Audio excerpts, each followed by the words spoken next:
കാട്ടുചോലക്കുളിരലയോട് കാറ്റു പറഞ്ഞൊരു കഥയാണീ. കുരുന്നുപൂവിൻ കവിളുരുമി കരിവൻ തോതിയ കഥയാണീ. കാട്ടുചോലക്കുളിരലയോട് കാറ്റു പറഞ്ഞൊരു കഥയാണീ. കുരുന്നുപൂവിൻ കവിളുരുമി കരിവൻ തോതിയ കഥയാണീ. കഥ കഥ കഥ കാക്കത്തൊള്ളായിരം, കഥ കഥ കഥ കാക്കത്തൊള്ളായിരം.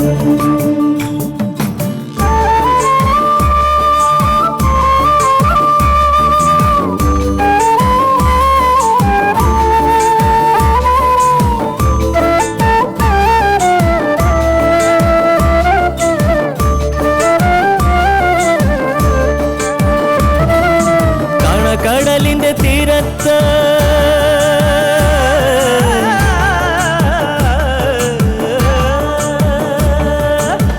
കടലിന്റെ തീരത്തണയണ തിരകൾ പറയണ കഥയാണ്. കായലോളത്തിലെ കളിയോടം കണ്ട കന്നിനിലാവിന്റെ കഥയാണ്. പടവരമ്പത്തെ പുൽനാമ്പിനോട് പുലരി പറഞ്ഞൊരു കഥയാണ്. മാനം മുട്ടണ കൊടുമുടിയോട് മൂവന്തി പറയണ കഥയാണ്. മൂവന്തി പറയണ കഥയാണ്. കഥ കഥ കഥ കാക്കത്തൊള്ളായിരം. സമയം ഇത്രയല്ലേ ചേച്ചി? ഇനി എപ്പോ കൊടുക്കും? അവരെല്ലാം ഉടനെ ഉറങ്ങും. കുറച്ച് കഴിയട്ടെ. ആരും അറിയാതെ ഞാൻ എടുത്തു കൊടുക്കും. അതിന്റെ പേരിൽ തൂക്കിക്കൊല്ലുന്നെങ്കിൽ കൊല്ലട്ടെ. കറി വെന്തില്ലേ? വിശക്കുന്നു.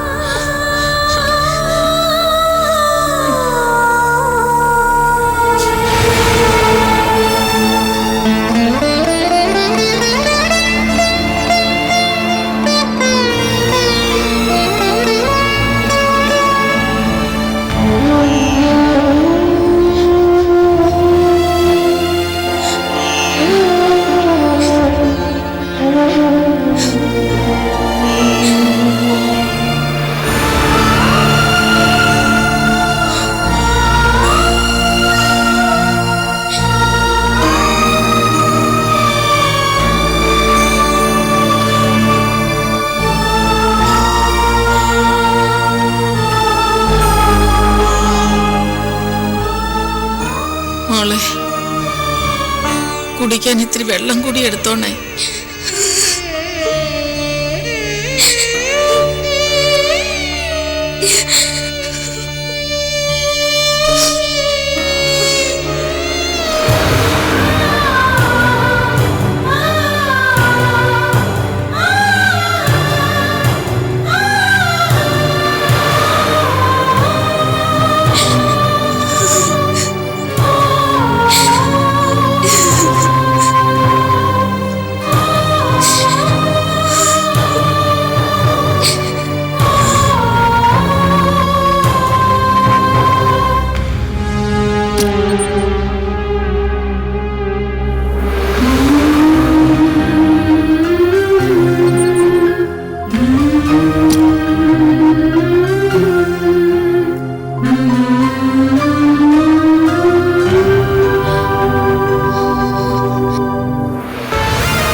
വിളിക്ക്. അമ്മേ, അമ്മേ, എഴുന്നേക്ക്.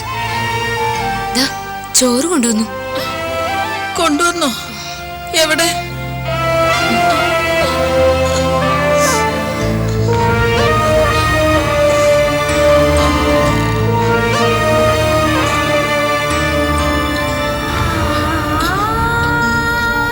ആദ്യം ശകലം വെള്ളം ഇങ്ങത്താ.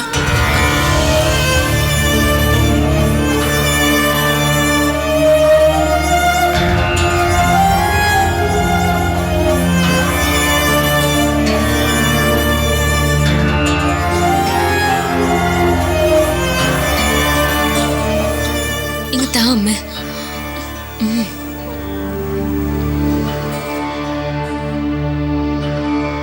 ഗീതേ,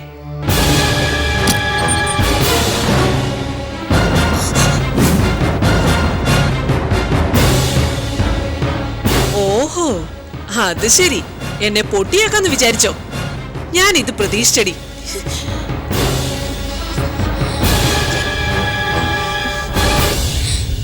എന്റെ വാക്ക് ധിക്കരിക്കാൻ നിനക്ക് ധൈര്യമായി. ചോറ് പ്ലേറ്റിലിട്. ഇടാൻ. എനിക്ക് വിശക്കുന്നു. മിണ്ടി പോരുത്. നിന്നോടല്ലേ പറഞ്ഞത് ചോറ് പ്ലേറ്റിലിടാൻ? ഇടടി അങ്ങോട്ട്. ചോറ് താ. ദേ, ഞാൻ ചവിട്ടി കൂട്ടിക്കളയും. എടുത്തോണ്ട് വന്നില്ലേ? ഇതൊന്നും കൊടുത്തോട്ടെ ഞാൻ. നിന്നോട് ഞാൻ കുറച്ചു മുമ്പ് എന്താ പറഞ്ഞത്? എന്നിട്ട് എന്റെ വാക്കുകളുടെ ചൂടാറുന്നതിന് മുമ്പ് നിനക്ക് തോന്നിയതുപോലെ ചെയ്തു. എടുത്തോണ്ട് വന്നു പോയി, അതുകൊണ്ട് കൊടുത്തോട്ടെ എന്ന് മുതലാടി നീ മോഷണം തുടങ്ങിയത്? ഒളിച്ചോട്ടക്കാരിയുടെ കൂടെ പറപ്പല്ലേ. മോഷ്ടിച്ചില്ലെങ്കിലേ അത്ഭുതമുള്ളൂ. ആന്റി, നിന്നോട് അഭിപ്രായം ചോദിച്ചില്ല. ഞാൻ എന്റെ മരുമോളോടാ സംസാരിക്കുന്നത്. ആരും ഇടപെടണ്ട. നീ പറ, എന്ത് ധൈര്യത്തിലാ നീ എന്റെ അടുക്കളയിൽ കയറി ചോറ് കട്ടെടുത്തത്? അമ്മയുടെ വിശന്ന് കരയുന്നത് കണ്ടപ്പോഴാ. അവർക്കുള്ള പള്ള നിറയാനുള്ളത് എപ്പോ കൊടുക്കുമെന്ന് ഞാൻ വ്യക്തമായി പറഞ്ഞതല്ലേ? കൊറേ കുത്തിച്ചെലുത്തിയതല്ലേ? ഇനി ശരീരം ഒന്ന് ഒടയട്ടെ, എന്നിട്ട് മൃഷ്ടാന ഊട്ട. ഇങ്ങോട്ട് താടി. അയ്യോ അമ്മ, വേണ്ട അമ്മ. എടി, പ്ലേറ്റും ചോറും ഇങ്ങോട്ട് തരാൻ. ഇങ്ങോട്ട് താളല്ലേ?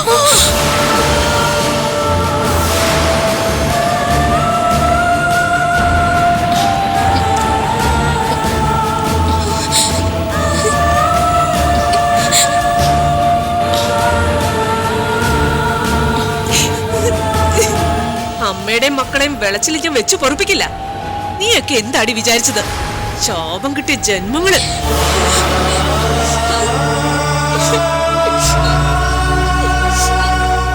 അമ്മ, അമ്മ എന്നെ എന്ത് വേണേലും പറഞ്ഞു. ഞാൻ ഇവിടുത്തെ മരുമകളായി പോയില്ലേ? എന്റെ അമ്മ അനിയത്തെ ഇങ്ങനെ പഴിക്കുന്നത് എന്തിനാ? പിന്നെ ഞാൻ എന്താ ഇവരെ സ്തുതിക്കണോ? എന്റെ നേരെ വലിയ ചോദ്യം കൊണ്ട് വരില്ല ഗീത, ഞാൻ പറഞ്ഞേക്കാം. ഇങ്ങനെ വിടാൻ ഞാൻ ഉദ്ദേശിച്ചിട്ടില്ല. നേരം വെളുത്തിട്ട് ബാക്കി തീരുമാനിക്കാം. അമ്മ വിടടി അങ്ങോട്ടാ.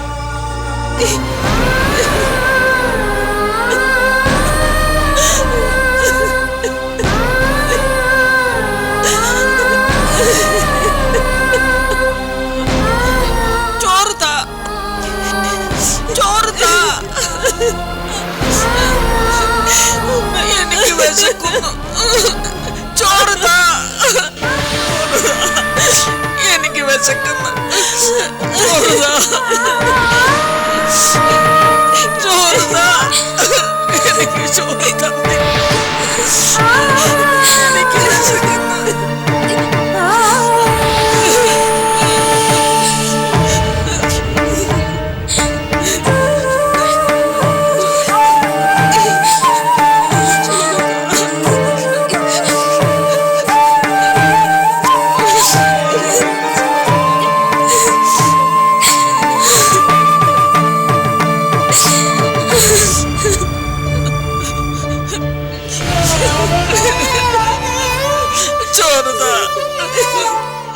എനിക്ക് ചോറ് വേണം. എനിക്ക് വിശക്കുന്നു. എനിക്ക് ചോറ് താ.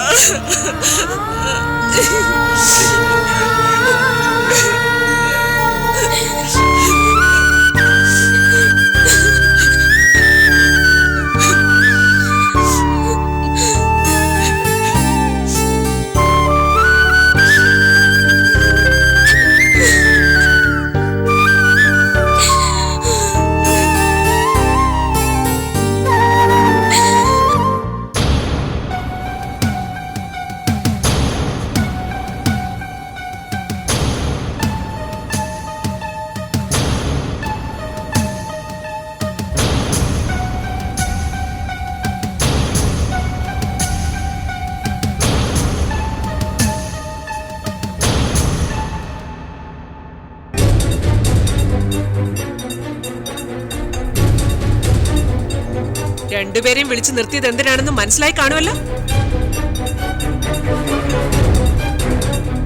ഒരു വീടാകുമ്പോ അഭിപ്രായങ്ങളും അഭിപ്രായ വ്യത്യാസങ്ങളും ഒക്കെ ഉണ്ടാവും. അതൊക്കെ എല്ലാവർക്കും അറിയാവുന്ന കാര്യങ്ങളുമാ.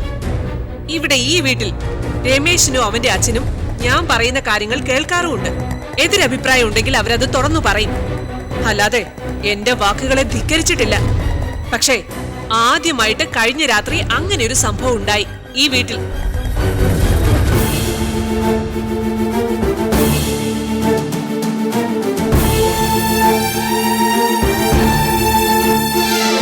അരുതേ എന്നുള്ള എന്റെ വാക്ക് നിഷേധിക്കപ്പെട്ടു.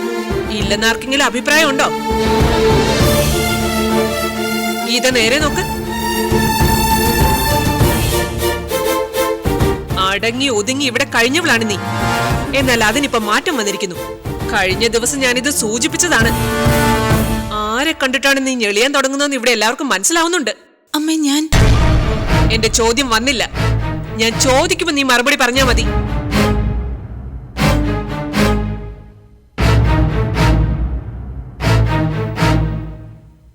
ഇനി പറ, എന്റെ വാക്ക് ധിക്കരിക്കാൻ നിനക്ക് ധൈര്യം തന്നത് ഇവളാണോ?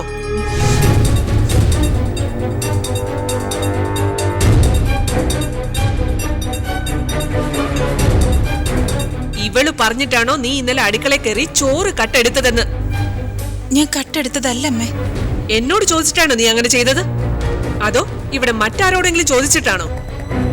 ആണോന്ന്? അല്ല. അനുവാദം ഇല്ലാതെ കടന്നു കയറി എന്തെങ്കിലും എടുക്കുന്നതിനാണ് മോഷണം എന്ന് പറയുന്നത്. ഗംഗ നിനക്ക് ധൈര്യം തന്നു, നീ അതനുസരിച്ചു. അതാ സംഭവിച്ചത്. അല്ലെങ്കിലും അനിയത്തിക്ക് ധൈര്യം കുറച്ച് കൂടുതലാണല്ലോ. അങ്ങനൊന്നും അല്ല സംഭവിച്ചത്.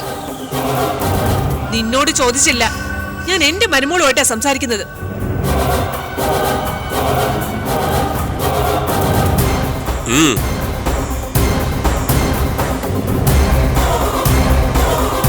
നീ എന്താടി മിഴിച്ചു നിൽക്കുന്നത്?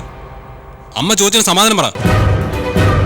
ഗംഗ പറഞ്ഞിട്ടോ ധൈര്യം തന്നിട്ടോ അല്ല ഞാൻ അത്താഴം എടുത്തത്. ഇവള് നിരപരാധിയാ. എന്റെ സ്വന്തം തീരുമാനപ്രകാരം ഞാൻ ചെയ്തതാ. രമേശൻ കേട്ടോടാ, നിന്റെ ഭാര്യയ്ക്ക് സ്വന്തം തീരുമാനങ്ങളൊക്കെ ആയി. സപ്പോർട്ട് ചെയ്യുന്നത് അനിയത്തിയാണെന്നേ ഉള്ളൂ. ഇവളെ വെറുതെ പഴി പറയാതെ അമ്മേ. തെറ്റുണ്ടായെങ്കിൽ അത് എന്റെ ഭാഗത്തു നിന്ന് മാത്ര. ഗംഗ ഒന്നും അറിഞ്ഞിട്ടില്ല. അപ്പൊ തെറ്റുണ്ടായിരിക്കുന്നത് നിന്റെ ഭാഗത്തു നിന്നാണ്. കണ്ടീഷൻ കൊള്ളാം. തെറ്റ് ചെയ്തെന്ന് നീ സമ്മതിക്കുന്നു. ഇനി ഞങ്ങൾക്ക് അങ്ങനെ തോന്നുന്നുവെങ്കിൽ അങ്ങനെ ആയിക്കോട്ടെ എന്ന്. നല്ല ബുദ്ധി. ഞാൻ അങ്ങനെയൊന്നും ഉദ്ദേശിച്ച് പറഞ്ഞതല്ല. നിന്റെ ഉദ്ദേശങ്ങളൊക്കെ ഞങ്ങൾക്ക് നന്നായിട്ട് പിടികിട്ടുന്നുണ്ട് കേട്ടോ. ആന്റി, ഞങ്ങളുടെ പെറ്റമ്മയോ അപ്പുറത്ത് സുഖമില്ലാതെ കിടക്കുന്നേ. ഇപ്പൊ മിണ്ടാതെ മയങ്ങുന്നത് മിണ്ടാനുള്ള ശേഷിയില്ലാഞ്ഞിട്ടാ. സംസാരിക്കാൻ നാവ് പൊങ്ങണമെങ്കിൽ എന്തെങ്കിലും ഭക്ഷണം കഴിക്കണ്ടേ? എന്നെ ഗീതേച്ചിയും ഊട്ടി വളർത്തിയ ഞങ്ങളുടെ അമ്മ ഒരു നേരത്തെ ആഹാരത്തിന് വേണ്ടി യാചിക്കുമ്പോ എങ്ങനെയാ കണ്ടു നിൽക്കുക? സഹിക്കാൻ വയ്യാതായപ്പോഴാ ചേച്ചി അടുക്കളയിൽ കയറിയത്. കഴിഞ്ഞോ? വിശദീകരണം കഴിഞ്ഞോന്ന്? ഇപ്പൊ പിടികിട്ടി നിന്റെ മനസ്സിലിരിപ്പ് എന്താണെന്ന്. അവളുടെ ചവിട്ടും തൊഴിയും കൊണ്ടത് ഞാനാ. ചാപ്പാട് കൊടുത്ത് കൊഴുപ്പിക്കാൻ മനസ്സില്ല.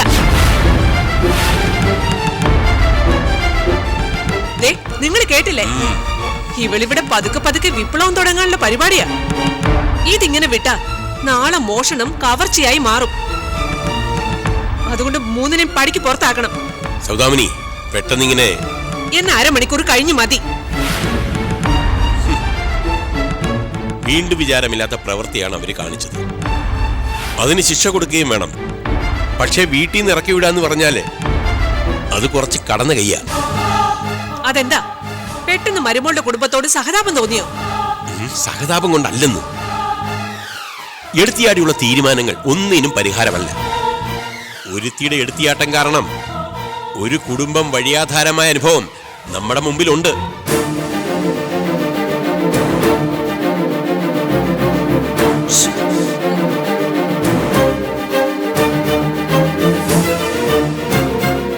അപ്പറഞ്ഞത് മനസ്സിലായോ? അച്ഛൻ പറഞ്ഞു ശരിയാണെന്ന്. എന്റെ ഭാര്യ തെറ്റ് ചെയ്തിട്ടുണ്ടെങ്കിൽ അതിന് ശിക്ഷ അനുഭവിക്കണം. അമ്മയ്ക്ക് മനപ്രയാസം ഉണ്ടാക്കുന്ന എന്തെങ്കിലും പെരുമാറ്റം ഗീതയുടെ ഭാഗത്തു നിന്ന് ഉണ്ടായിട്ടുണ്ടെങ്കിൽ അതിന് പ്രായശ്ചിത്തം ചെയ്തിരിക്കണം. അതിന് ഗീതയെ ആരെങ്കിലും പ്രേരിപ്പിച്ചിട്ടുണ്ടെങ്കിൽ അവരും ഇത് ആവർത്തിക്കാൻ പാടില്ല.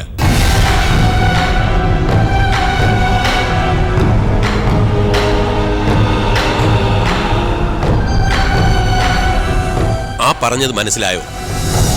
ഗംഗ നിന്നെ ഇൻസൾട്ട് ചെയ്തിട്ടുണ്ടെങ്കിൽ അതിനുള്ള പണി പലിശ സഹിതം തിരിച്ചു കൊടുക്കണം. ഇവിടെ നിന്ന് പുറത്താക്കിയാൽ അതിനുള്ള സാധ്യത അടയും. പുറകെ ചെന്ന് നമുക്ക് പണി കൊടുക്കാൻ പറ്റൂ. മറിച്ച് ഇവിടെയാണെങ്കിൽ നിനക്ക് അവളുമാരെ വട്ടം ചുറ്റിക്കാം, ശ്വാസം മുട്ടിക്കാം. വേറെ ഉണ്ട് കാര്യം, അത് ഞാൻ പിന്നെ പറയാം.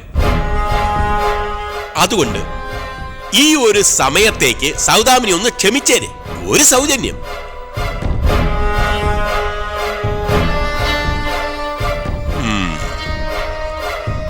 അത് രമേശന്റെ വാക്കിന്റെ പുറത്താണെന്നുള്ളത് ഗീത മറക്കണ്ട. ഏത്?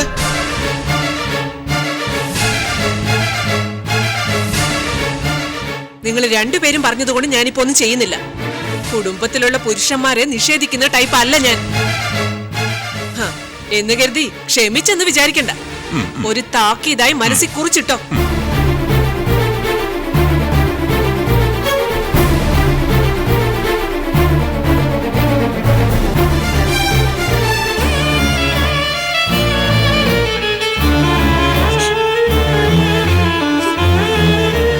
ചേച്ചി കരയല്ലേ?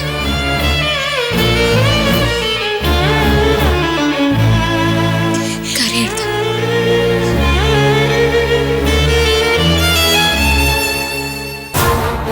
ഇങ്ങ് വന്നേ.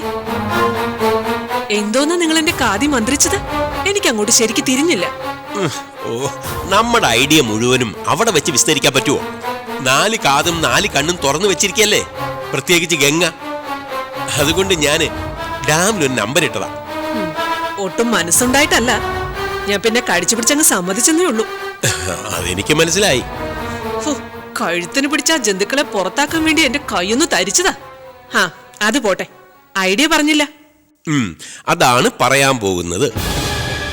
മാധവൻ മാസ്റ്റർ നിൻ തിരുവഴിയിൽ ലയിക്കുന്നതിന് മുമ്പ് ഒരു വാക്ക് തന്നിട്ടുണ്ടായിരുന്നു.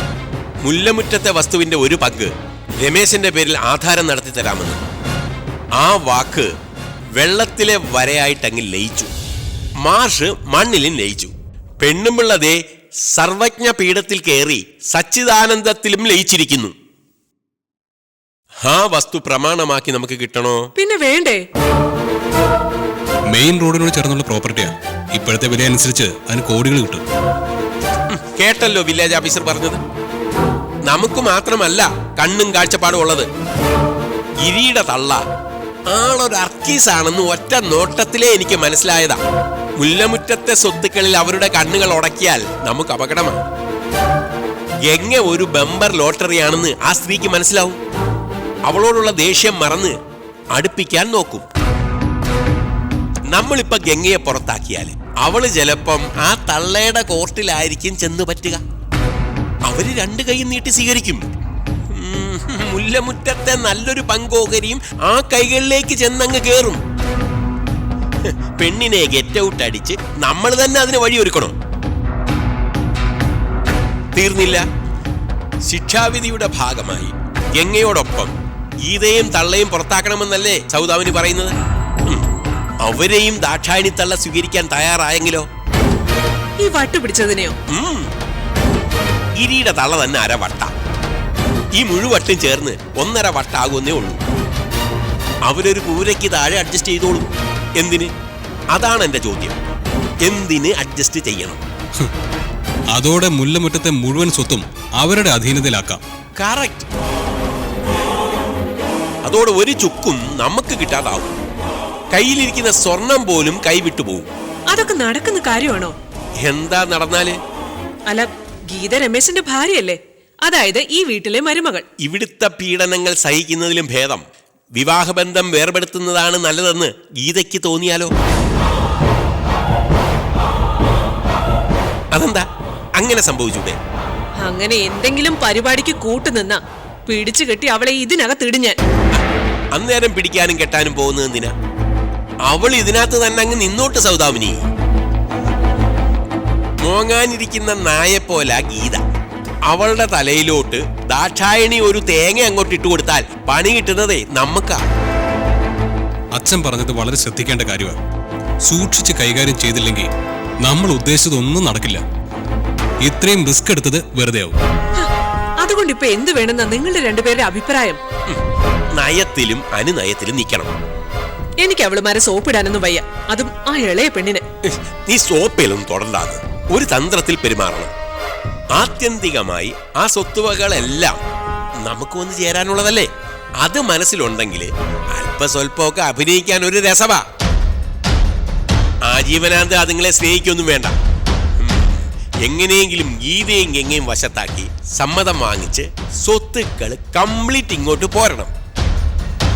മുല്ലമുറ്റത്തെ വീടും പറമ്പും വിറ്റ് പണം കൈക്കലാക്കുന്നതാണ് ബുദ്ധി. പിന്നീട് ഗിരി വരുമ്പോ ഗംഗയുടെ ഷെയർ ചോദിക്കരുത്. തറവാട് അവിടെ ഉണ്ടെങ്കിലല്ലേ ചോദിക്കാൻ പറ്റൂ. എല്ലാം നമ്മുടെ കസ്റ്റഡിയിലായ പിന്നെ സൗദാമിനിക്ക് എന്താന്ന് വെച്ചാ ചെയ്തോ.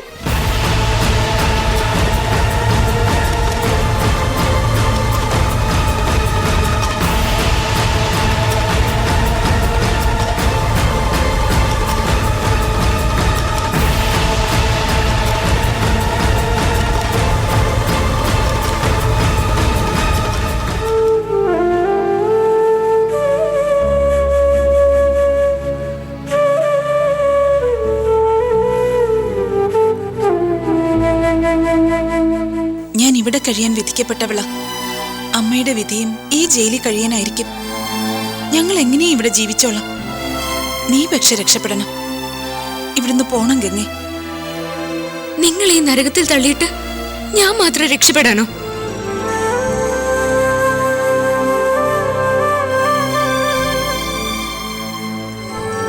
മൂന്ന് പേരും ഒരുപോലെ നരകിക്കുന്നതിലും ഭേദമല്ലേ ഒരാളെങ്കിലും രക്ഷപ്പെടുന്നത്. മറ്റൊന്നും ആലോചിക്കാനില്ല. ഒരു പക്ഷേ പുറത്തു നിന്നുകൊണ്ട് നിനക്ക് ഞങ്ങളെ സഹായിക്കാൻ കഴിഞ്ഞേക്കും. അതുകൊണ്ട് പോണം. പക്ഷെ എങ്ങോട്ട്?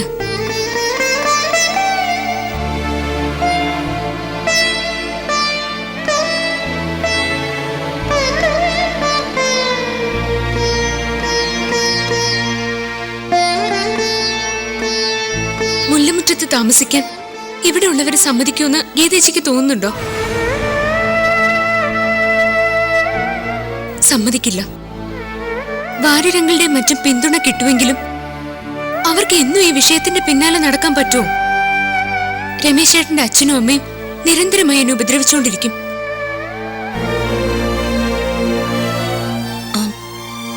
നിനക്ക് പോകാൻ അവകാശപ്പെട്ട മറ്റൊരിടം ഉള്ളത് മറക്കണ്ട.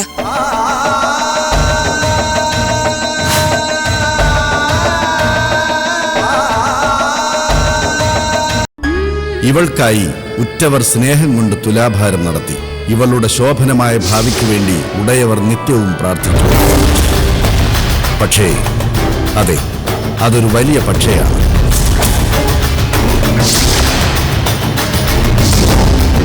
അനിവാര്യമായ ദുരന്തങ്ങളുടെ സഹയാത്രികയാകേണ്ടി വരുന്ന ഒരു പെൺകുട്ടിയുടെ കഥ ഗംഗ. കാട്ടുചോലക്കുളിരലയോട്